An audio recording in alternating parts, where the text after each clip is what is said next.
Today is Sunday, it's October 22nd, and it's the 16th day of the war between Israel and Hamas. Let's take a look at some newspapers here and their headlines.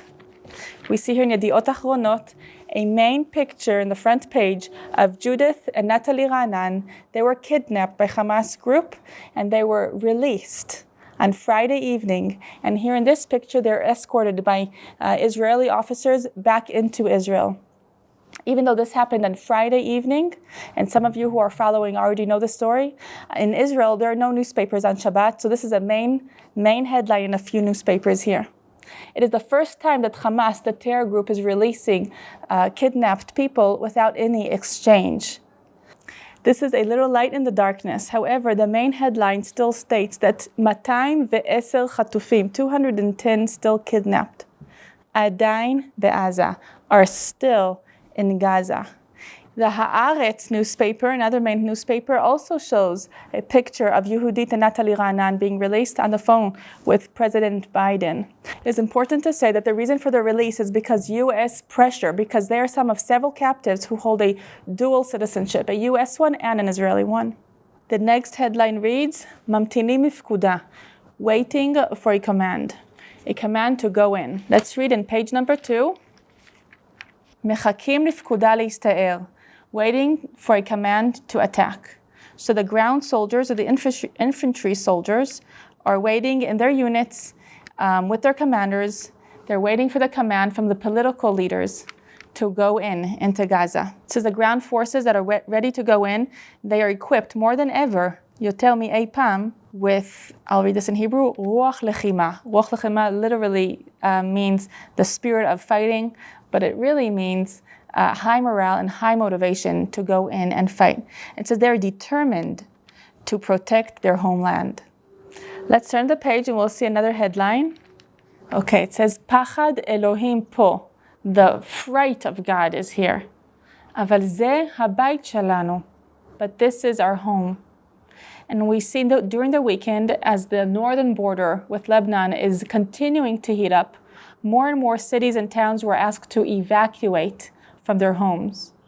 There have been several attempts by the Hezbollah terror group to infiltrate Israel from the northern border into Israel. Now the Hezbollah terror group is in the north, in Lebanon. The Hamas is down in Gaza, so now we're speaking of the northern border with Hezbollah. And the civilians say they're not so much afraid from the rocket attacks because they do have bomb shelters. אנחנו מפחדים מחדירות של מחבלים. We are afraid from infiltration of terrorists. That's why we want to get out of here fast. Here in the photo, we see civilians being helped and evacuated here with the stroller, being evacuated into buses, organized buses, with the help of the IDF Israeli military. This is from Kiryat Shmona. It's one of the major cities up in the northern border. Down here in another headline, it reads Sderot, Ir Refaim. Sderot, a ghost city. Now Sderot is one of the main Jewish towns down near the Gaza border. And it says out of 36,000 residents in Sderot, only 2,000 have been left. They were asked by the government to leave. It wasn't by force, it was a warm recommendation to leave. And the residents say that they're not afraid of the rockets as well. They got used to the rockets for years. But shooting and terrorists under your home is a different story. Let's look at another article. This is about the foggy and unclear future of the evacuees from the south. And we know now also from the north. How long will we live as refugees? It says, Kama zman nichyeh keplitim. And these families were uprooted from their homes about 2 weeks ago. And although their physical needs are met as they're staying in safe hotels and guest rooms, they're experiencing mourning, loss, and pain as they're staying in an uncertain and unfamiliar routine and a foggy future.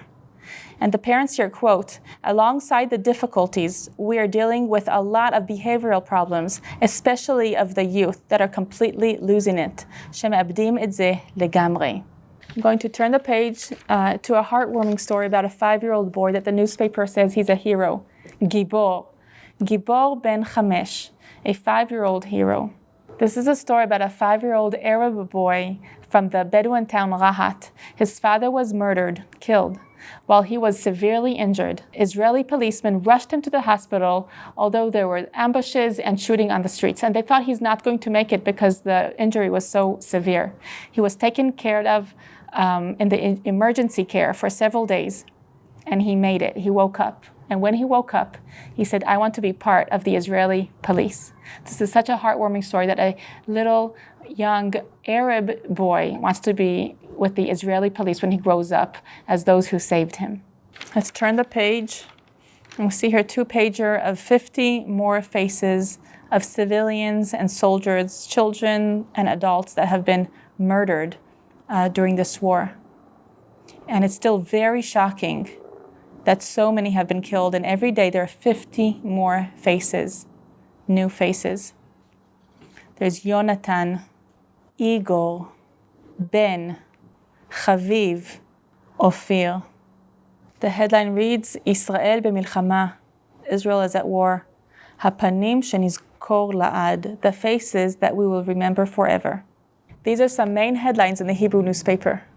In summary, there's a lot of tension in the air here. There's a lot of uncertainty here in Israel. As Israel is getting ready for the ground invasion down in Gaza, and as the northern border is warming up, there's threats from Hezbollah. Please keep Israel in prayer. This is Rotem Magen for All Israel News.